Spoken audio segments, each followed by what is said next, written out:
Let's talk about kit. I want to talk about my ethos for owning and buying kit. I want to talk about it from the perspective of a commercial photographer. Now, this might work for you as a hobbyist, it might work for you in different professions, but this is just me personally, how I view kit and how I view buying kit. And as I have a business, being a photographer, I shoot ad campaigns, we do some reasonably big jobs over here. I think it might be of use to you because I didn't get to this point instantly. It's not like I woke up one day and went, I have an ethos for buying kit. Here it is. This has grown over time. Now with camera kit, there's loads of weird sayings around there, invest in glass and make sure that, the weirdest one I hear is, the kit will pay for itself in 2 jobs, which is the worst business advice ever. So instead of debunking all these myths, I'm just going to tell you what it is I do in the hope that you can do it too. Now, keep in mind here, as I've been a photographer, I've been charging £250 a day at the beginning. I charged £500 a day. I charged £1,000 a day. I charged £5,000, £10,000, £30,000 and £100,000 a day. My day rate has evolved, but my kit hasn't. And I think this is interesting. I often find people charging a fraction of what we do for a commercial job with far more expensive kit. Now, I come from a working class background. My dad worked in a factory doing this.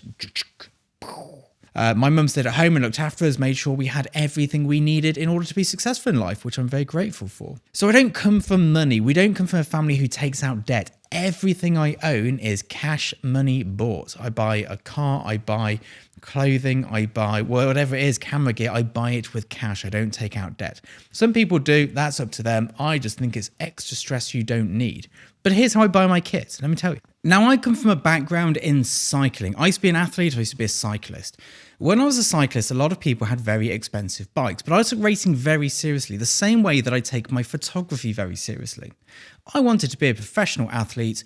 I had to have a racing bike. But more importantly, if I crashed my bike and smashed it to smithereens, I had to be able to go out and replace the broken parts without stressing. I treat my cars in the same way. I don't drive a German car because the parts are expensive. If my little Kia Picanto has a little hiccup, I can just pay for it without even considering the expense. And that's how I treat photography. This is my camera, and I know it looks a bit ludicrous. It's not as expensive as it looks. It's a 5DSi, you can get that for £1,000. It's a Cambo Actus, £1,000, and it's a £500 Mamiya Secor lens. This is a £2,500 setup, and I use it every single day. And I've been using it since I wasn't charging as much as I do now. And you might be thinking, well, you make more now, buy a better camera. If I drop this, yes, it's a pain and, all the rest of it, but I can just order another one. There's no going, how am I going to afford it? Is this doable? What am I going to do? How am I going to get the money together for this? Is going to have to dip into savings? I just go and buy one because it's not a huge outlay relative to what I charge.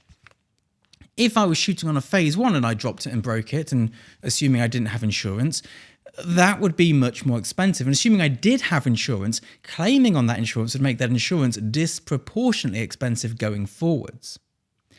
So this is the first thing. It's, can I afford to replace it without having a bit of a moment? And it's the same with lighting. Yes, I shoot Broncolor, but this light's about as old as I am. Yes, it puts out 1600 watts and some of them do 3200 watts, but these are £200 each on eBay. If I drop this, firstly, they make a horrible sound when you drop a light, especially a Broncolor one. It's the big metal reflector plus the plastic. Doesn't sound good. But if I drop it, I don't cry. If my assistant knocks it over, doesn't bother me. £200. Now, of course, when I started in photography, £200 was a lot of money, but of course, as your career progresses, these things seem more and more attainable.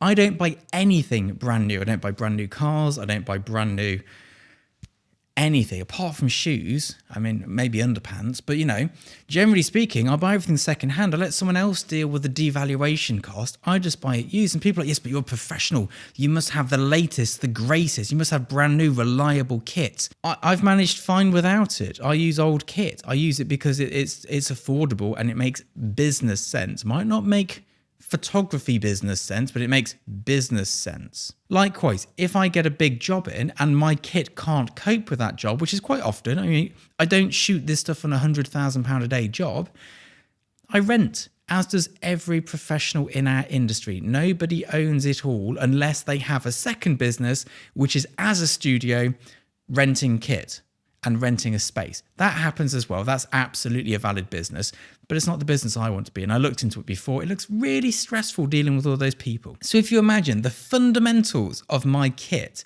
I've got 2 matching camera setups. I've got 6 lights.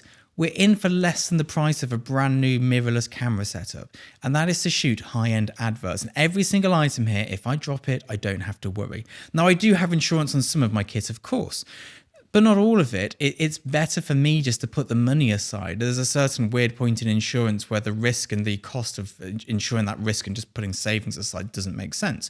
So there's also a great saving there. Now, when you think, well, what about image quality? It's great. I understand the financial thing you're saying here, Scott. This makes perfect sense. Keep it cheap. If you drop it, you break it, you bend it, you don't worry about it. Got to send it in for repairs, not the end of the world. But what about the race of image quality? Well, in all reality, image quality hasn't changed since about 2009. There's not been a great change in image quality. Now, of course, there has been great changes in other things. Autofocus has improved drastically. Silent shutters, because of mirrorless, have improved drastically, unless you wanted a Leica or a Voigtlander Bessa, or Contax. There's others. Zeiss Icon, they were great rangefinders. I've lost my train of thought. Lenses have improved marginally at the lower end. Canon's EOS lenses have got better, but really the best optics, the Schneiders and things like that, they're just as good as they've always been. ISO has got better. But to a point where I ask myself the question, where do you need 1,000,000 ISO? What quality of light is there where 1,000,000 ISO is something you might want? I shot documentary for years.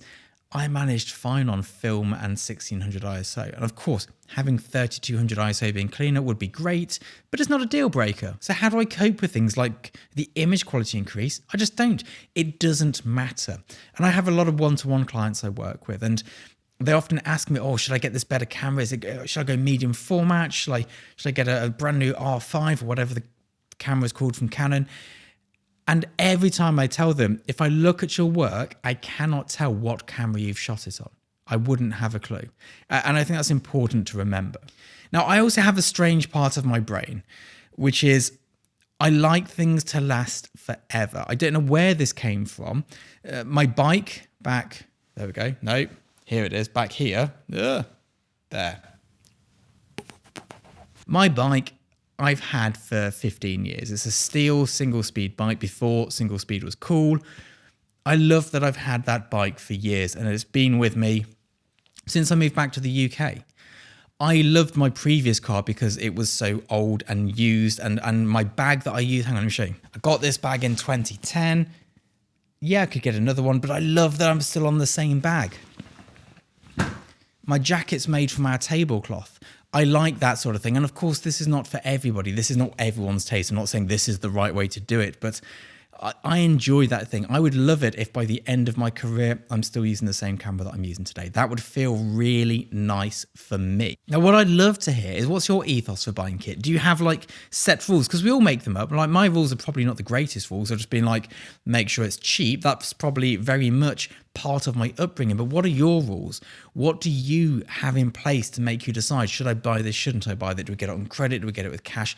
Let me know in the comments below how you justify gear purchases, what your methodology is, what your mindset is. I'd love to hear that. But that's just me.